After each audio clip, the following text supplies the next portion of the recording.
हरेर नाम हरेर नाम हरेर नाम केवलम। कलैव नास्तैव नास्तैव नास्तैव गतिरन्यथा। कलयुग में ये बात है।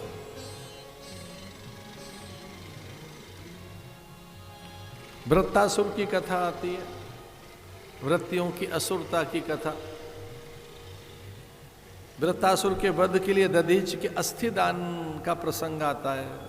लोकहित के लिए, परमार्थ के लिए दधीच ने अस्थियों का दान कर दिया।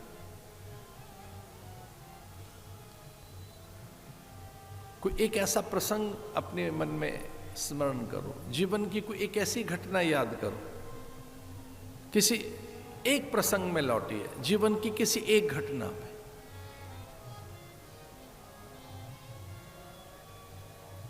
कि जब आपको लगे कि ये ठीक नहीं किया हमने, जब आप लज्जित हो, आपको लगे ये ठीक नहीं हो, आपको ग्लानि हो, आपको स्वयं से अनादर पैदा हो जाए, एक घटना कोई, पता है वो कौन सी होगी? जब आपका शील, संयम, सदाचार खो गया, जब आपने छल किया, अपने माता पिता से अर्थ छुपा के रखा। कोई एक ऐसी चीज जो आपको नहीं करनी चाहिए थी, तब आपका जब संयम डोल गया हो, याद तो करो।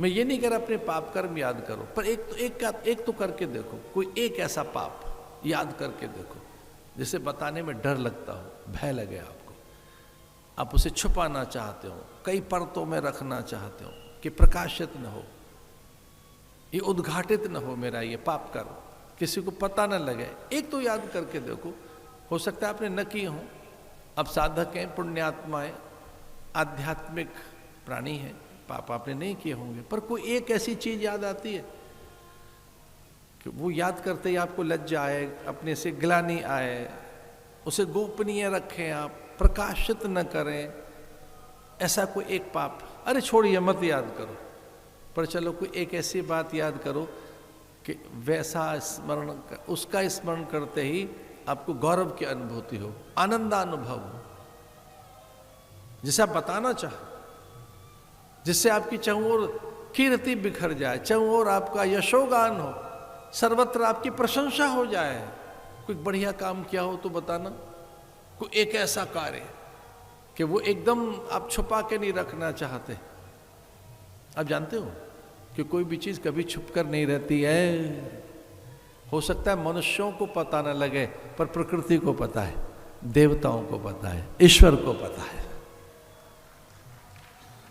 आप जिसे छुपाना चाहते हैं वो आपके पाप हैं, और जो अचानक ही प्रकाशित हो जाते हैं आपके बिना बताए, वो आपके पुण्य हैं। प्रकृति में ये दोनों चीजें, दोनों का फल मिलेगा, दोनों प्रकट होते हैं, दोनों समय पर अपना फल देते हैं। पाप का भी फल मिलेगा और पुण्य का भी। आपके अशुभ और दुष्कर्म भी आपको फल देने आएंगे और पुण्य कर्म भी आपको फल देने आएंगे। पर इसमें एक अंतर है कि पाप कर्मों को हम छुपा के रखते हैं और पुण्य कर्म उजागर करना चाहते हैं। हमने दान दिया है, हमने व्रत किया। कुछ लोग तो कभी नहीं पूछते, पर आपने व्रत किया हो तो दिन में बताने का प्रयास करोगे, आज हमारा व्रत है। अभी मंदिर गए थे, फूल चढ़ा कर आए, तीर्थ करने गए थे। जब कोई अच्छा कार्य करते हैं तो उसे प्रकाशित करना चाहते हैं, आदर लेना चाहते हैं। एक ऐसा काम कोई बताइए जिसका प्रकाशन करने से पूरी धरती पर आपका गौरव छा जाए। पता है वो क्या होगा? दान होगा, त्याग होगा, किसी को आपने क्षमा कर दिया होगा, कोई यज्ञ किया होगा, आपने कोई पुण्य कर्म किया होगा, वो जिसे आप बताना चाहेंगे, जिससे चाहूं और आपकी कीर्ति फैल जाए। ऐसा ही दधीच का कार्य है। कोई एक ऐसा काम करो, और एक दिन नहीं, हर दिन करो, प्रतिदिन करो, सही करो, बिल्कुल सही, उसमें तनिक की भी गलती ना हो। सही सोचकर देखिए, सही बोल कर देखिए, सही करके देखिए। ये तभी कर पाओगे जब सही सुनोगे, सही तभी बोलोगे, सही तभी करोगे, सही तभी सोचोगे। जब सही सुनोगे।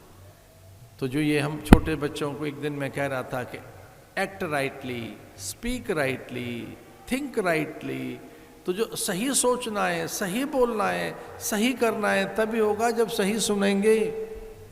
हम गाथाएं सुन सुन कर ही तो अच्छी दिशाओं की ओर प्रेरित हो रहे हैं। दधीच की बात सुना रहा था मैं कि उसने पूरी धरती पर उनका यश, अस्थि दान कर दिया वृत्तासुर के वध के लिए। इंद्र जब सरस्वती नदी में उनका स्नान करा के उन अस्थियों को लेकर दौड़े वज्र बनाकर, तो वृत्तासुर सामने आकर खड़ा हो गया, प्रणाम करने लगा। अहम हरे तव पादैक मूलम दासानुदासो भवितास्मि भूयः मनः स्मरेतासु पते गुणास्ते गृणीत्वा कर्म करोति कायः अजात पक्षा इव मातरं खगाः स्तन्यं यथा वत्सतराक्षुदार्ताः प्रियं प्रियैव व्युषितं विषण्णा मनोरविन्दाक्षदृक्षते त्वाम्।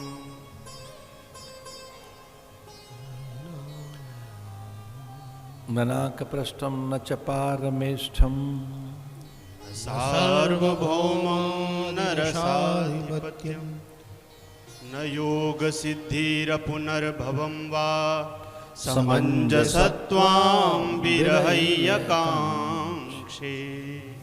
दधीच की अस्थियां देखकर वृत्तासुर का मन बदल गया।